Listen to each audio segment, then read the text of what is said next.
नमस्कार। कैसे हैं आप लोग? आशा करती हूँ सुखी होंगे, स्वस्थ होंगे। आज मैं आप लोगों के लिए जो कहानी लेकर के आई हूँ उस कहानी का नाम है सुकून की तलाश में। और ये कहानी लिखी है डॉक्टर पद्मा शर्मा जी ने। ये कहानी आधुनिक जीवन की स्थितियों को बयां करती है। चलिए कहानी शुरू करते हैं। साल का आखिरी महीना, तारीख 15। ये देखिए निर्मला देवी का 2 BHK फ्लैट जिसमें निर्मला देवी अकेली रहती थीं। सुबह काम वाली बाई शांता के बिल बजाने पर वो नहीं उठी। शायद वो देर तक जागी हों, इसलिए देर से उठेंगी। यह सोचकर शांता बाई चली गई। 2 घंटे बाद फिर शांता बाई आती है, बिल बजाती है, पर दरवाज़ा नहीं खुलता। वह दरवाजे की कुंडी खटखटाती है, पर यह क्या, दरवाज़ा उड़का हुआ था। वह अंदर जाती है और देखती है कि सारा सामान बिखरा पड़ा है और ज़मीन पर उनकी खून से सनी लाश। वह डर से चीख उठी, पड़ोसियों को बुलाया, फिर पुलिस को। इनसेट में देखिए निर्मला की खून से लथपथ लाश। न्यूज़ चैनल का संवाददाता अपनी ही रौ में इस वृतांत को सुनाया जा रहा था। चैन से सोना है तो कुछ सावधानियां बरतिए और सुरक्षित रहिए। अब हम आपको इस घटना का डेमो दिखाते हैं। सुजाता ने रिमोट से टीवी बंद कर दिया। उसमें इतनी हिम्मत नहीं थी कि वह निर्मला की छत विछत लाश देखे। मौत तक को बाजार बना दिया जिसे सरेआम भुनाया जा रहा है। हर न्यूज़ चैनल पर वही मौत का खेल दिखाया जा रहा था। समाचार पत्र की सुर्खियां और न्यूज़ चैनल की रेटिंग आज इन सब पर ही निर्भर हो गई है।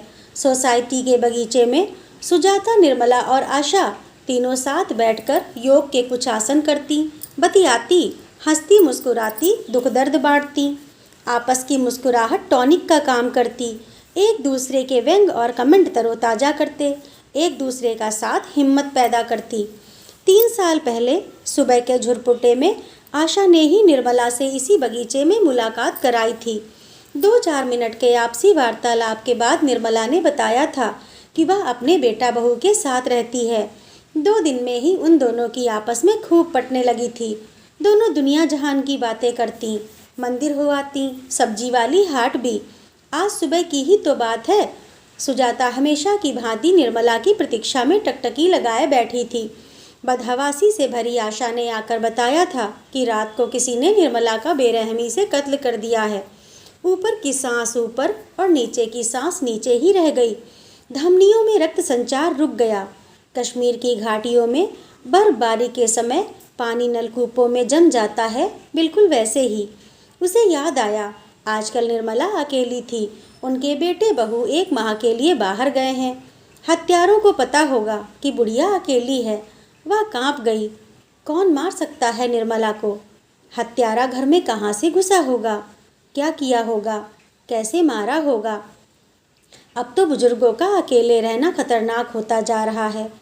फ्लैट तो इसीलिए खरीदा था कि यहाँ अपार्टमेंट में किसी न किसी फ्लैट में हर समय किसी न किसी का आना जाना होता रहता है। आवाजाही रहती है तो सुरक्षा रहती है, पर यहाँ भी जीवन सुरक्षित नहीं। कई प्रश्नों से जूझती, उनमें डूबती उतरती सुजाता के मन में भय व्याप्त होने लगा। वह हड़बड़ाकर उठी, अपने फ्लैट की ओर चल दी। वहाँ पहुंचकर उसने दरवाजे पे ताला लगा दिया, खिड़कियाँ बंद कर दी। लेकिन दरवाजों की संधों में से, रोशनदान के घेरों में से भय लरसता हुआ कमरे में फैलता हुआ। फर्श, मेज, कुर्सी, पलंग, पर्दे, कूलर की आवाज़ में समूचे घर में विचरने लगा। दिल दिमाग दहशत जदा होने लगे। जीने का भय मरने के भय से अधिक यातनामयी होता है। भय में हर आहट खटका बनकर उपस्थित होती है।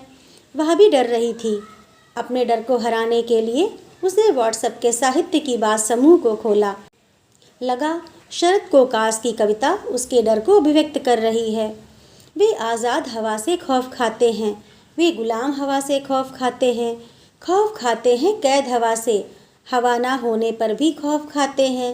वे हवाओं से डर डर कर जीते हैं, डरते डरते मर जाते हैं एक दिन। उसका मन मोबाइल के साहित्य समूह में भी नहीं लगा। भय हृदय पर हावी होने लगा। दुश्मन की बजाय अपनों का भय अधिक खतरनाक होता है। शत्रु से भय तो पूर्व निर्धारित होता है, पर अपनों से भय मन को पहले अचंभित फिर दुखी कर देता है। जीवन का ये अकेलापन गाहे बगाहे कभी भी भय की छाया निर्मित कर देता है। इस काली छाया से अंधकार से प्रकाश तक का सफर बड़ा दुष्कर होता है। कोई भी तो नहीं पास जो प्यार के दो शब्द बोल दे, मन को ढांढस बंधा दे। स्मृति के पन्ने फड़फड़ाने लगे। सुजाता एक स्वावलंबी लड़की, रिटायर पिता, बेबसी में भाइयों के आगे हाथ ना फैलाए, इसलिए ग्रेजुएट होने के बाद खुद से प्राइवेट स्कूल में नौकरी कर ली। अपने बूते पर आगे की पढ़ाई का संकल्प लिए मेहनत करती रही। पिता जीवन भर प्राइवेट नौकरी में थे, सो पेंशन की कोई आशा नहीं थी। उसे पता था सफलता का रास्ता मेहनत की ईंटों से ही निर्मित होता है। दुख और कष्ट उसके जीवन को निखारते रहे और मेहनत का मादा बढ़ाते रहे। एमए हिंदी से करने के बाद उसने बीएड भी कर लिया। माता पिता के बुढ़ापे का सहारा भाई बनता तो सुजाता अपना घर बसा लेती, पर उसका भरोसा कैसे करती जिसका ख्याल वक्त के साथ बदल जाए। भरोसा तो उसका किया जाता है जिसका ख्याल तब भी वैसा ही हो जब हमारा वक्त बदल जाए। भाई की गृहस्थी में भूचाल न आए, इसलिए व्याख्याता की सरकारी नौकरी पाते ही वह माता पिता को अपने साथ ले आई। आखिरकार वक्त ने उसे जिंदगी का फलसफा सिखा ही दिया। उसने अपनी युवावस्था माता पिता की वृद्धावस्था को समर्पित कर दी। विवाह के लिए कोई भी ऐसा लड़का ना मिला जो उसके माता पिता का दायित्व निर्वाह करने की स्वीकृति देता। समय की चाल बड़ी तेज होती है। गुजरे क्षण, आनंद की प्रतीक्षा के लम्हे, सुरमई सपने सब लरसते आंसुओं के साथ बह गए। बेटा बनकर पुत्री का फर्ज पूरा किया। माता पिता ने जब साथ छोड़ा, युवावस्था भी साथ छोड़ चुकी थी। जिंदगी कई अंधेरे दिखा रही थी। विवाह के लिए प्रयास भी किए, पर सभी रिश्ते उसके मान सम्मान के बजाय उसकी नौकरी का पैसा, बैंक बैलेंस के लिए नए प्रतिमान गढ़ रहे थे। स्वावलंबन का अध्याय सुजाता के मन में अमिट स्याही से लिखा जा चुका था। सहते विपद सहस्रम मानी नैवाब मान लेशमपि। स्वाभिमानी व्यक्ति हजारों विपत्तियां सहन कर सकते हैं, परंतु अपमान को लेश मात्र भी सहन नहीं कर सकते। किसी से अपना काम करवाना उसकी गैरत के खिलाफ था। उसका पैसा अब भाई के मन में संवेदना और सहानुभूति की हरियाली पैदा कर रहा था। भाई ने अपने 18 वर्षीय बेटे को उसके साथ रहने की सलाह दी। तुम अकेली कहाँ परेशान होगी, ये बाजार हाट के काम भी कर दिया करेगा।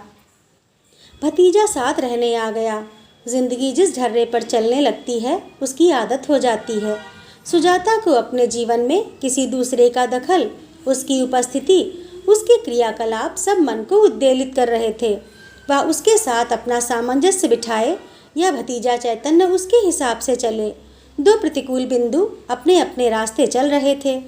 सर्द भरी रात, कहीं बारिश होने से आसपास के इलाके भी उसी वातावरण की गिरफ्त में आ गए थे। हवा के थपेड़े भय का निर्माण कर रहे थे। इस भयावह रात में सुजाता चैतन्य का इंतजार कर रही थी। दीवार घड़ी का पेंडुलम खड़कने लगा। 1, 2, 3, पूरे 12 बार खड़का पेंडुलम। हर खड़के से रोम रोम खड़ा हो जाता, मानो आघात सीधा हृदय पर पड़ रहा हो। तभी डोरबेल बजी। उनिंदी आंखों से उसने दरवाजा खोला। एक बदबूदार भपका नथुनों के अंतिम छोर से होता हुआ मस्तिष्क को हिला गया। चैतन्य, इतनी रात कहाँ से आ रहे हो?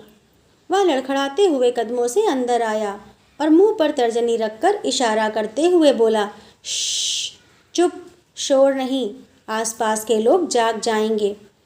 तुम शराब पीकर आए हो? सुजाता ने चिंतित स्वर में पूछा। वह कुछ दिनों से उसमें बदलाव देख रही थी। कहकहा लगाकर हंसते हुए बोला, नो, इसे देवरस कहते हैं, सोमरस। बुआ, तुम पियोगी? कोट की जेब से शराब की छोटी बोतल निकालते हुए चैतन्य ने कहा, पी लो, जिंदगी रंगीन हो जाएगी। कोई चिंता नहीं, कोई फिक्र नहीं, आसमान में उड़ोगी। उसने तर्जनी से ऊपर की ओर इशारा किया। उसने चिंतातुर होकर कहा, खाना लगा दूं? क्या खिलाओगी? वही साग भाजी? तुम्हारे पसंद की मटर पनीर की सब्जी बनाई है। आज तो मैं पार्टी करके आ रहा हूँ, कहकर वह अपने कमरे की ओर चल दिया। शराब व्यक्ति के भीतर छुपी बैठी हैवानियत को बाहर निकालने का काम बखूबी करती है।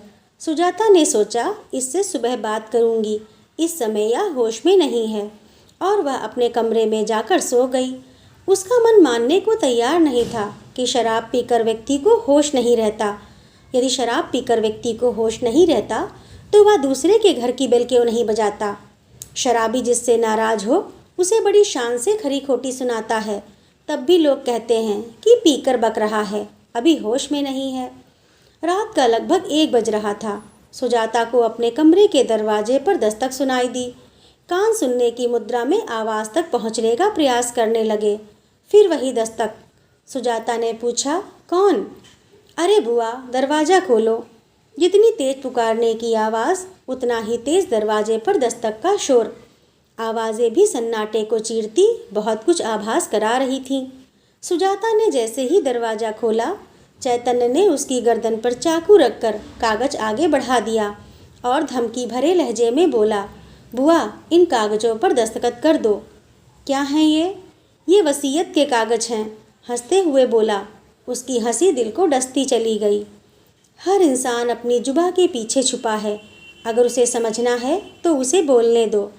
चैतन्य के भीतर छिपी बैठी उसकी हैवानियत बाहर आ रही थी। यह तो वह जानती थी कि घर के कामों के लिए दिए जाने वाले रुपए पैसों में वह हेरा फेरी करता है, पर आज इतना भयानक कदम उठा लेगा, इसकी आशंका उसे नहीं थी। आज चैतन्य होश में नहीं, नशा करके वह अचेतन अवस्था में आ गया है। सुबह बात करते हैं, चल अभी तो सो जा। सुजाता ने प्यार से समझाना चाहा। नहीं, अभी साइन चाहिए, रात गई बात गई, उसने लगभग धमकी देते हुए कहा। अभी रात बहुत हो गई है। तभी तो, समय का कोई भरोसा नहीं। तुम रात में मर गई तो क्या करोगी इस प्रॉपर्टी का? मिलनी तो हमें ही है। आंखें सब कह देती हैं, प्यार, ग्लानि, ईर्ष्या, लज्जा, बेबसी, दहशत। चैतन्य की आंखें दहशत उगल रही थीं, उनमें चालबाजी साफ दिखाई दे रही थी। सुजाता के भीतर अंधेरा पसरता जा रहा था। तो अभी क्यों नहीं कर देती सब मेरे नाम? तुम बुढ़ापे में क्या करोगी इस जायदाद का? सुजाता ने उसे पिता का भय दिखाते हुए कहा। ये सब ठीक नहीं कर रहे चैतन्य, भैया को मालूम पड़ेगा तो वो भी तुम्हें डांटेंगे। मेरा बाप? हा हा हा, वो मुझसे परेशान था, इसीलिए तो तुम्हारे गले मर दिया। बुद्धि, बल, विवेक, धैर्य सब सुजाता का साथ छोड़ रहे थे। क्रोध उफान पर आ रहा था और उमड़ घुमड़ कर समुद्र की भांति सफ़ेद फेन बना रहा था। मानव का सुधरना बिगड़ना उसके स्वभाव पर निर्भर होता है, पर माहौल भी उसके लिए बहुत कुछ उत्तरदायी होता है। वो दृश्य याद आ गया जब पिता की अर्थी घर में रखी रही और भाई ने हाथ झाड़ दिए थे कि वो तो जल्दबाजी में आ गए, पैसा लेकर नहीं आए। सुजाता ने फिर किसी भी कार्य में उनसे पैसे नहीं लिए, वो ही बेटा बनकर पूरे काम करती रही। हाँ, सब तुम लोगों के लिए ही तो है। ला, पढ़ने दे मुझे क्या लिखा है। उसने हाथ बढ़ाकर कागज लेने की कोशिश की। जोर का धक्का पीठ पर लगा। उसने जल्दी से दरवाजे का सहारा नहीं लिया होता तो औंधे मुंह गिर जाती। उसकी मंशा सुजाता समझ चुकी थी। 18 वर्षीय युवा की बलिष्ठ भुजाओं का दबाव उसकी 60 वर्षीय खाल छोड़ती हड्डियां कहाँ सहन कर पाती। चाणक्य कहते हैं, भूखे शेर, कामांध व्यक्ति, भेड़ सी चलित भीड़ और नशे में धुत धूर्त का कोई विवेक नहीं होता। उसने कागज पेन लेकर साइन कर दिए। एक झटके के साथ चैतन्य ने सुजाता को मुक्त किया। वह जल्दी ही अपने कमरे में कैद हो गई।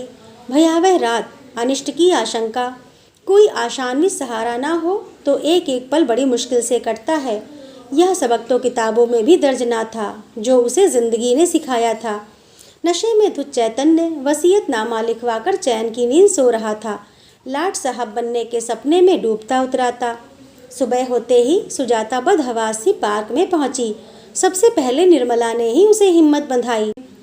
खुद सूख कर भरभरा रही थी, पर सुजाता को अंक में भरकर अपनत्व, स्नेह और एहसास से पुनर्जीवित कर दिया।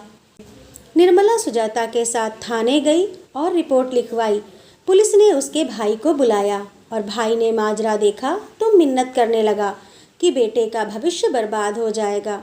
रिश्ते की दुहाई दे रहा था। निर्मला ने उसे डांटते हुए कहा था, अपने वे नहीं होते जो रोने पर आते हैं, अपने तो वो होते हैं जो रोने नहीं देते। सुजाता ने रिपोर्ट वापस लेने से मना किया तो निर्मला ने ही उसे समझाया था, अकड़ तो सब में होती है, झुकता वही है जिसे रिश्तों की फिक्र होती है। किसी के दिल को चोट पहुंचाकर माफ़ी मांगना बहुत आसान है, लेकिन खुद चोट खाकर किसी को माफ़ करना बहुत मुश्किल है। पुलिस जब चैतन्य को थाने लेकर आई, उसका नशा हिरन हो चुका था। वह घिघिया रहा था। सुजाता की आंखों से आंसू बह रहे थे। गहरी सांस लेकर वह बोली, अपनों का धोखा गहरे जख्म देता है। मैंने तुम्हारा बहुत ख्याल रखा, पर तुमने रिश्ते तार तार कर दिए। भैया बीच में बोले, सुजाता विश्वास करो, अब तुम्हें कोई परेशान नहीं करेगा। उनकी आंखों में बेटे का भविष्य तैर रहा था। विश्वास विश्वास ने ही तो दुख की मीनार खड़ी कर दी। डर के साथ कैसे पूरी रात काटी है मैंने, इसकी कल्पना भी नहीं कर सकते आप। अपने ही घर में कैद थी मैं, कहकर सुजाता फूट फूट कर रोने लगी। थोड़ी देर चुप्पी छाई रही।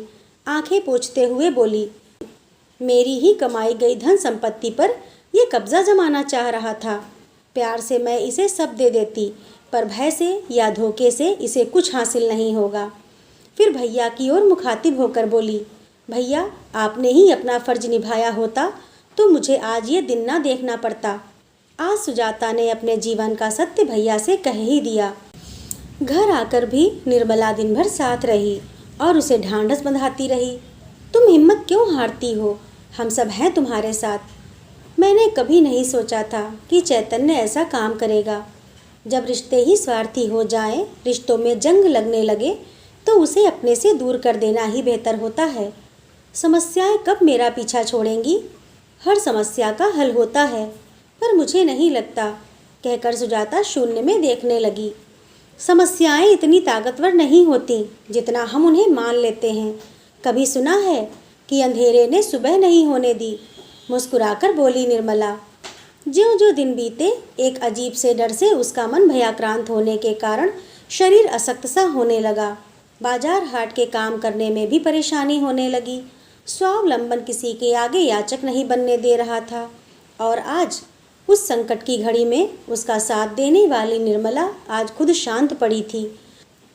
सुजाता सोच रही थी कि यदि उस रात मैंने साइन ना किए होते तो हो सकता है मैं भी अखबारी सुर्खियों और टीवी चैनल का मुख्य समाचार बन गई होती। उसने फिर से टीवी ऑन किया। निर्मला देवी पर ही न्यूज़ चल रही थी। अभी तक गुनहगारों का पता नहीं चल पाया था। सुजाता के मन में अनिष्ट की आशंका घर करने लगी। जब किसी भी निकटस्थ व्यक्ति के साथ हृदय विदारक घटनाएं घटती हैं, तो संबंधित व्यक्ति कई दिनों तक आकुल व्याकुल रहता है। अच्छे दिनों की खुशगवारी और छाप जल्दी विस्मृत हो जाती है, पर कठिन और भयसिक्त घटनाएं स्मृति पर आसन जमा लेती हैं। उसने डायरी निकाली जो निर्मला देवी ने उसे उपहार में दी थी। निर्मला की सुंदर हैंड राइटिंग में लिखी पंक्तियाँ वह बुदबुदाने लगी। My best years of life in the past and long gone. मेरे जीवन के सबसे अच्छे वर्ष बीत गए, but it's the fear of death makes us want to live on. मैं मृत्यु से भयभीत हूँ, मैं और जीना चाहती हूँ। Old age is a punishment as some do say. वृद्धावस्था का ये त्रासद दंड बिना निष्कर्ष के भोग रही हूँ। व्यक्ति जब कठिन परिस्थितियों की आशंका में स्वयं को अकेला महसूस करता है, तब वह मानसिक रूप से भी असहज और कमज़ोर हो जाता है। सुजाता के पास भी अपने के नाम पर कोई भी तो नहीं था। माँ बाप की सेवा करते उम्र निकल गई, ना ब्याह किया ना किसी से रिलेशनशिप। बच्चों का तो सवाल ही नहीं। घर में नौकर रखना भी परेशानी का सबब था। आजकल ज़्यादातर दुर्घटनाओं में नौकरों के हाथ रहते हैं। फिर चैतन्य ने ही धोखा दिया तो बाहर के लोगों पर कैसे विश्वास किया जाए? जिस क्षण से मौत के मंजर को सुजाता ने करीब से देखा था, उसे मौत का भय सताने लगा था। इस अपार्टमेंट में रहने में अब डर लग रहा था। दूसरे निर्मला देवी की घटना भी मन में गहरे बैठ गई थी। अनायास हाथ में रिमोट उठा, उसने टेलीविज़न खोल लिया और सिटी चैनल खोजने लगी। वह जानना चाहती थी कि निर्मला देवी की घटना का शहर में क्या असर हुआ है। सिटी चैनल पर डिबेट चल रही थी। एक समाजशास्त्री, एक प्रोफेसर, युवा पत्रकार और एक बुजुर्ग महिला के बीच। टीवी एंकर कह रही थी, आज जबकि चीन और भारतवर्ष में सबसे ज़्यादा बुजुर्गों की संख्या मौजूद है, इनमें से एकाकी वृद्ध महिलाएं असुरक्षित हैं, तब समाज को क्या करना चाहिए? समाजशास्त्री अपनी शांत और गंभीर आवाज़ में बोला, देखिए साहब, सन 2000 के बाद शहरों में रहने वाले परिवारों में से हमारे देश के युवा अपने घर पर रहना पसंद नहीं कर रहे हैं। कोई बेंगलोर, मुंबई या पुणे जा रहा है। तो मौका मिलने पर कोई अब्रॉड भी। अब घर कौन रहेगा साहब। अपने कस्बे और शहर में अनुकूल जॉब मिलना आसान नहीं। युवा पीढ़ी के सामने बड़े पैकेज हैं, सुनहरे मौके हैं, जिन्हें स्वीकार करने के लिए उन लोगों में गला काट प्रतियोगिता है। इसलिए हमारी नियत यही है कि माँ बाप अपना देखें, हम अपना देखते हैं। युवा लोग चल देते हैं अपने जॉब पर पराए शहरों में। उनके अभिभावक रह जाते हैं वहाँ जहाँ की जीवन भर रहे। ये उनकी मजबूरी भी है और समाज का चलन भी यही है। इस वजह से हर कॉलोनी में, हर बंगले में रहने वाले बुजुर्गों की संख्या तेजी से बढ़ रही है। टीवी पर अब उस युवा गंभीर पत्रकार का चेहरा था। देखिए सर, हम कब तक ज्वाइंट फैमिली और 3 पीढ़ियों के आश्रय वाले घर की कल्पना करेंगे। भले ही इस 5000 सालों में हम सामाजिक हो गए हों, लेकिन मनुष्य भी आखिरकार दुनिया के अन्य जीवों की तरह एक प्राणी है। दूसरे जीवों में पिता के घर में कोई नहीं रहता, ना परिंदे ना दरिंदे। हर पक्षी उड़ना सीखते ही अपना अलग घोंसला बनाता है। हर शेर सबसे पहले अपनी माँ की मांद को त्यागता है। यही पश्चिम में है। युवा होते ही वहाँ के बेटे सबसे पहले अपने माँ बाप को बाय बाय कह के चल देते हैं। इसलिए इस पर क्या रोना कि नई पीढ़ी माँ बाप के पास नहीं रहती। गांव और कस्बे के लोग तो रहते हैं, बुजुर्ग महिला ने उसे टोका। उनकी स्किल कैपेसिटी बहुत अच्छी नहीं होती मैडम। जब हमको इस भूमंडलीकरण को अपनाना है तो अपनी मानसिकता बदलनी होगी। अब हमें सामुदायिक आवास बनाने होंगे जिनमें एक दूसरे के सहारे बुजुर्ग लोग रह सकें। पत्रकार का फंडा क्लियर था। 1 मिनट सर, रुकिए, आप सब मूल मुद्दे से हट रहे हैं। मुख्य समस्या है कि आजकल जो एकांकी लोग रह रहे हैं, जिनमें महिलाएं भी हैं, वे लोग किस सोसाइटी में रहें कि उनका जीवन सुरक्षित रह सके। टीवी एंकर ने उन्हें टोका तो वे लोग रुके। प्रोफेसर ने कहा, बिल्कुल ठीक टोका आपने। ऐसे लोग फ्लैट में रह सकते हैं जहां वॉचमैन रहते हैं। वृद्ध महिला ने थोड़े रोष में कहा, आज का ही उदाहरण देख लीजिए। निर्मला देवी फ्लैट में ही रहती थीं, उनका मर्डर हो गया और अभी तक हत्या का कोई सुराग नहीं। कहीं ना कहीं कोई तो चूक हो रही है ना। हमारी पुलिस व्यवस्था भी उतनी चाक चौबंद नहीं है। इस बात पर सभी का क्रोध बाहर निकलने को उद्यत हो उठा। सभी ने अपने अपने माइक उठाकर बोलना शुरू कर दिया। इन सोसाइटी में चपरासी भी चोरों और शातिरों से मिले होते हैं। फ्लैट में सोसाइटी को इन बातों का ध्यान रखना चाहिए और आने जाने वालों पर कड़ी नज़र रखनी चाहिए। सीसीटीवी कैमरे लगवाने चाहिए। समाजशास्त्री प्रोफेसर और बुजुर्ग महिला तो एकाएक अपना आपा खो बैठे और उस पत्रकार को अपना निशाना बना। सब लगभग चीखने से लगे। शोरगुल होने लगा, आवाज़ें आपस में गड्ढमड्ढ होने लगीं। सुजाता देखती रही। फिर जाने क्या हुआ कि एकाएक उसके मन की निराशा कम होने लगी। उसे यह संतोष होने लगा कि उस जैसे अकेले रहने वालों की चिंता समाज को है। उसकी घुटन खत्म होने लगी। उसने मुस्कुराते हुए रिमोट से टीवी बंद किया और अपने घर की बिखरी चीज़ों को संभालने में जुट गई।